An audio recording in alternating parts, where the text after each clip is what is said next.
very unpleasant, but it's done with a protocol that limits force to an extremely safe level. So what we're doing is producing a very aggressive, rapid, deep level of fatigue, but doing it in a way that doesn't bring injurious force to the body.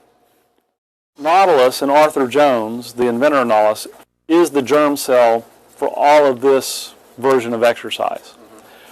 What happened is over time, there were more and more refinements in making the exercise more intense, and there was more and more data accumulated about what the recovery interval actually was. Mr. Jones came out in the 1970s when popular weight training lore had people working out in the gym 4 hours a day, 6 days a week. So going down to a half hour 3 times a week was a revolutionary reduction in volume, and that reduction in volume was predicated on an increase in intensity.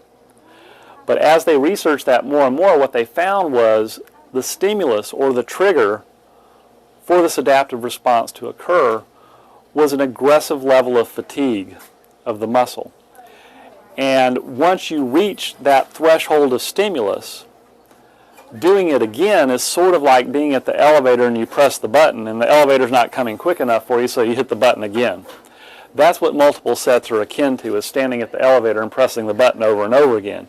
You can press it as many times as you want, but one was all it took to get the thing to come down. Same thing with exercise. If you apply the stimulus appropriately the first time, you've triggered the response. If you do it over and over and over again, you're just creating more mechanical work and fatigue that your body has to recover from, and you're kind of undermining the process.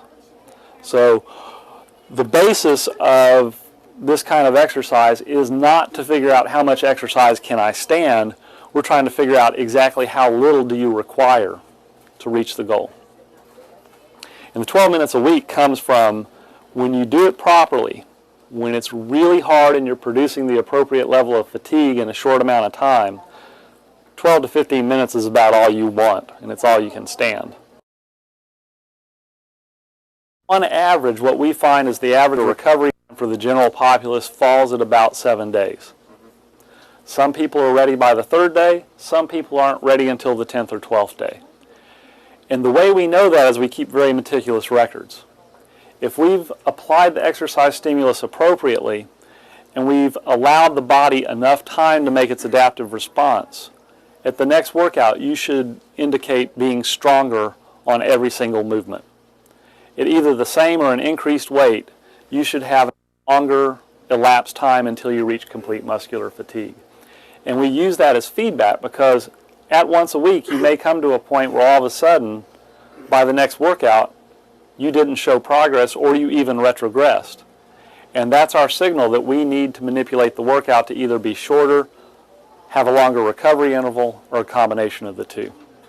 But it's different on different individuals, but on average it's about once every 7th day.